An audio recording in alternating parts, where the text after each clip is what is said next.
The woman in the linen dress. The sun hung high above the Swiss Alps, casting golden light over the historic Chateau Marcel, a 16th-century castle perched above a mirror-like lake. From the sky, the manicured lawns and spiraling hedgerows resembled a painting, timeless, dignified, and obscenely expensive. That morning, an army of decorators, florists, caterers, and stagehands had descended like a synchronized ballet troupe, transforming the ancient grounds into a spectacle of perfection. Silk-draped tents gleamed white beneath the sun. Pathways were laced with spirals of imported white roses. Fountains shimmered with champagne. The air danced with the notes of Vivaldi rehearsed by a live quartet in the courtyard.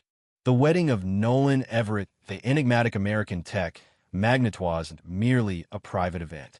It was a global curiosity, whispered about among royalty, billionaires, and socialites.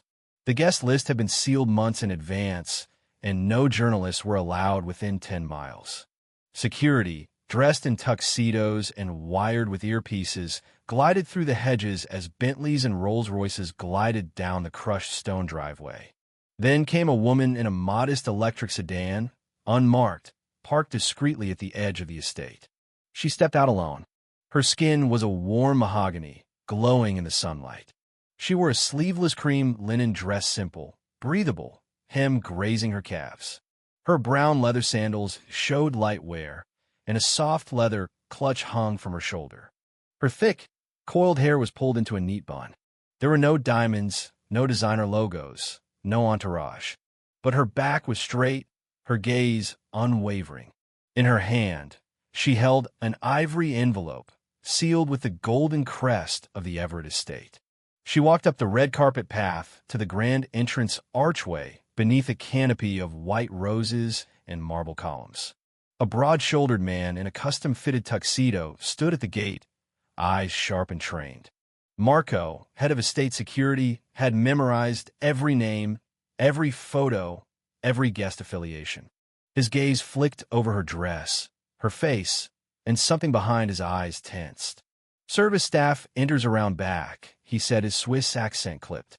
"I'm not staff," she replied softly, extending the envelope. Marco took it with little interest, turned it over, inspected the seal, then narrowed his eyes. "Wait here," he said into his mic, stepping aside. She waited. Around her, guests swirled in couture gowns and Italian suits. 3 women breezed past her, one in emerald silk, another in sequin gold, the third in violet chiffon. They paused. "Is she lost?" one murmured. The others giggled. The woman in gold, Vivienne Delacroix, heiress to a French oil dynasty, smirked. "Maybe she's here to apply for housekeeping." The woman in lavender discreetly snapped a photo. "For the archives," she said. The woman in cream met their eyes one by one, silent, calm, unblinking. Their laughter faltered, then returned sharper like claws. "You're brave showing up like that," Vivian said. "But the charity ball was last month." Before she could answer, a young blonde influencer named Sierra Bloom chimed in, her voice syrupy and cruel. "Is she crashing? That's so vintage. I love it." Phones came out. Laughter grew louder. The woman in cream stood still. Her fingers tightened slightly around the envelope. Marco returned, this time with a woman in a navy pantsuit holding a clipboard. "Ma'am," she said briskly, "you're not on the list. This invitation must be a forgery." "It's real," the woman replied. "We don't have time for games," the woman snapped. "Step aside or be removed." Polite claps rippled from nearby. A man muttered, "She probably printed it herself." And so, under champagne fountains and orchestral music, between gowns and laughter, the woman was seized, Marco on one side, a younger guard on the other. Her linen dress billowed as they led her down the marble steps. She did not resist. She didn't scream. She just walked dignified, silent. Her sandals slid once against the marble. Someone shouted, "By Sweetheart Trong tax bracket." The guards released her at the base of the estate. She looked once toward the castle behind her, then walked toward the distant gardens alone. No one knew her name. Not yet. She was not a guest. She was the bride. The gravel crunched beneath her steps. The laughter faded behind her, replaced by violins preparing for ceremony. Her once pressed dress was now wrinkled and dusty where they'd gripped her. A tear fluttered at the hem, but she did not cry. Her name was Isla Monroe, and she'd spent her whole life learning how to walk through fire without flinching. She had worn that stillness like armor through her years as the only black woman in doctoral seminars, through the dismissals, the assumptions, the side eyes when she stood beside Nolan. She sat on a marble bench beneath an old tree. She could still see the spires of Chateau Marcel rising like crowns against the sky. Inside, guests sipped champagne. They laughed. They forgot. She looked down at the torn invitation. She remembered printing Itho Nolan had insisted on choosing the font and the seal himself, how she picked the paperweight. Now it lay in shreds on her lap. She could still hear their voices, Staff, Crasher, Gold Digger. They hadn't said the other word, but it hung there, thick in the air. And then, footsteps. Not a guard. Not a guest. It was Nolan. His cream jacket flared open, his hair tousled, his eyes wide and frantic. Isla, he breathed, collapsing beside her on the bench. He took her hands, his eyes scanning the marks on her arms. The envelope remains. They saw me, she said, and decided that was enough. He stood, furious now. No, it's not enough. Back inside the chateau, whispers bloomed. Rumors. Phones buzzed with the leaked footage. Nolan moved like a thunderstorm through the halls. His assistant, Lena, trailed him tablet in hand. We've got the footage. It's all over the internet. We know who they are. Good, he said. We're going to clean house. In the courtyard, laughter fell silent when he appeared. Vivian raised her champagne glass lazily. We thought the groom got cold feet. He didn't respond. His eyes found Sierra, who tucked her phone behind her. Then he raised a hand. Stop. The servers froze. The music halted. Everyone turned. This day, he said, was meant to celebrate love. But some of you turned it into a theater of cruelty. They shifted uncomfortably. You judged Herbie her dress, her hair, her skin. You didn't ask her name. You didn't check the invitation. You laughed. You filmed. You shared. She had more right to be here than any of you. Gasps. Nolan turned toward the balcony. Isla. She stepped forward. Sunlight kissed her shoulders. Her dress dusty, torn but her chin high. This is my wife, Nolan said. We were legally married 6 months ago. No press. No spectacle. Just us. She stood by me when I was broke. When Neuralore was just a sketch on a napkin. She believed in me when no one else did. Then he looked at Lena. Start. Lena held up the tablet. Vivian Delacroix smocked. Filmed. Distributed. Security. Guard moved. Vivian tried to protest, stumbled on her gown, and was escorted out. Sierra bloom-streamed it, captioned it, monetized it within 10 minutes.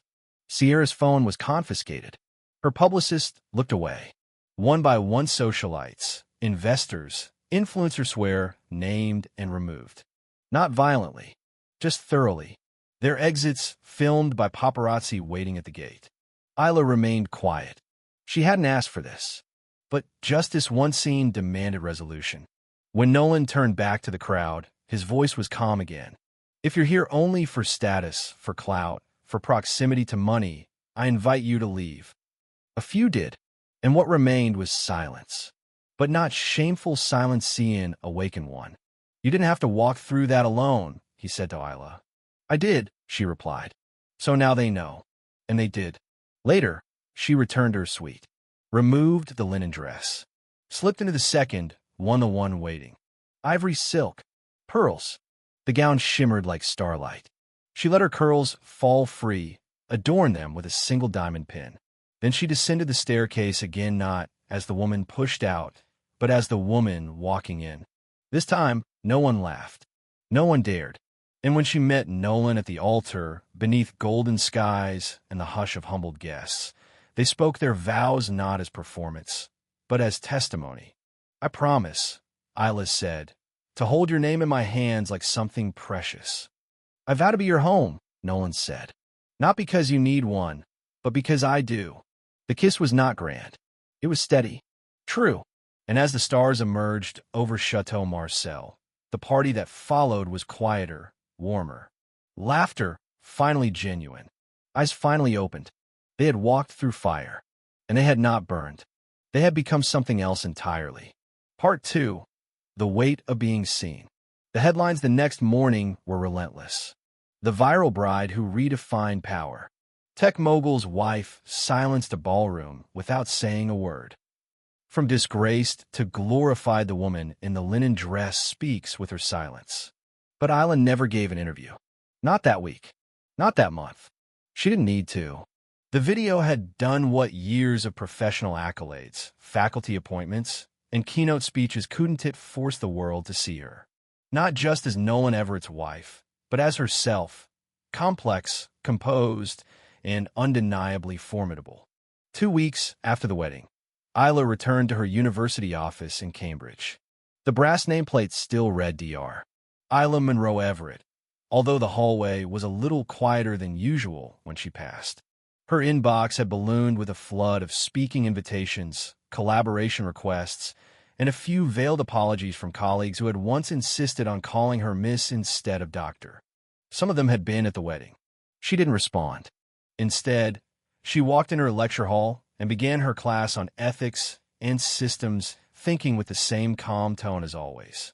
"You don't dismantle prejudice with protest alone," she said. "Sometimes you dismantle it by standing in the fire and refusing to become ash." There was no applause, just stillness, and dozens of students leaning in, scribbling faster than usual. Meanwhile, Nolan faced his own reckoning. Neuralor's board had been divided. Some members applauded his boldness, calling it visionary, necessary, even brand-strengthening in the age of authenticity. Others worried about alienating old investors, or the optics of removing wealthy guests from a wedding. To them, Nolan had one response: if ethics cost you capital, you're in the wrong industry. The day after returning from their brief honeymoon, a quiet week in a villa far from press and pixel, she called a shareholders meeting. There, he announced a sweeping initiative, the Linnea Protocol, named after the flower Isla had pressed between the pages of his first prototype journal. It was a company-wide commitment to bias training, transparent hiring, board diversity, and a zero-tolerance policy for coded prejudice, internal or external. Any stakeholder, no matter how powerful, who violated the code would be publicly severed. "We're not here to maintain comfort," Nolan said. "We're here to shift paradigms." Isla, seated in the back, said nothing. She didn't need to. But not everyone moved on. Vivian Delacroix's fall from grace was as dramatic as her arrival at the wedding. Tabloids turned. Brunchpooled sponsorships. The video of her sneering joke, "She must be here for housekeeping," became a meme, but not the kind that wins you followers. The kind that sticks to your name like mold on silk. She issued a statement, half apology, half justification, that only made things worse. Sierra Bloom's influencer empire crumbled more slowly, but no less certainly. Brands that once begged for partnerships now ghosted her. Her Instagram lives, once full of curated glamour, turned into tearful explanations and follower count freefalls. Neither woman reached out to Isla, but a handwritten letter arrived weeks later from someone else. An older woman, a quiet philanthropist from the guest list. She had said nothing during the ordeal, hadn't intervened, hadn't filmed, but the letter was raw and real. "I did nothing, and that, I now understand, was a choice. Thank you for enduring what should never have been yours to endure. You stood taller than the walls we built around you." Isla folded the note and tucked it into her journal. One night, as fall settled over Cambridge and the air grew sharp with leaves and cold wind, Isla and Nolan sat on their small balcony overlooking the Charles River. They'd refused the penthouse suites and marble mansions offered after the wedding. This was still their home. 2 mugs of ginger tea sat between them. Her feet were curled under her in thick socks. His hoodie bore a faint sauce stain from dinner. He looked at her quietly. "Do you regret it?" he asked. She shook her head. "Regret being seen for who I am? Never." He exhaled. "You're more than I deserve." "Maybe," she said, smirking, "but I chose you anyway." They sat in silence, the kind that needs no explanation. Then Nolan leaned in, pressing his forehead gently to hers. I want to renew our vows. Not because we need to, he said, but because I want to do it again with everyone who gets it this time. No spectacle, just truth. Isla smiled. Then let's do it next spring. Spring came quickly, but it didn't come quietly. Their second ceremony wasn't held in a chateau or on a private estate. It was hosted on the steps of the old public library in Nolan's childhood town, Pasadena, California, where he'd once slept in his car after being evicted. Invitations went out to teachers, mentors, Isla's old students, Nolan's former co-workers, a few janitors and assistants from the wedding who had slipped her quiet nods that day. They came in borrowed suits and second-hand dresses. Some in wheelchairs, some in hijabs, some in old, well-worn uniforms. There were no photographers, only a local band playing soft jazz. No pedals on the ground, just chalk-written vows and a food truck serving sweet tea and peach cobbler. Ayla Noval. Only that same diamond clip in her curls. And when they kissed beneath a sky unfiltered by privilege, someone from the crowd called out, "Now that's a wedding." Everyone clapped. Even the sky felt lighter. That night, after guests had left, after every chair was folded and the last spoon scraped its final bit of cobbler, Isla and Nolan stood alone. He touched the edge of her cheek. "You still carry it," he whispered. "That day. I see it in your eyes. I carry it," she said softly, "but it doesn't own me. It shaped me, but I decide how." He kissed her forehead. "You teach me every day, and you listen every day," she replied. "That's why we'll make it." They didn't post photos. They didn't monetize the moment. They just held each other under the stars. Proof that power doesn't come from wealth or visibility or even justice handed down in public. It comes from refusing to disappear, from choosing again and again to be loudly, quietly, fiercely seen.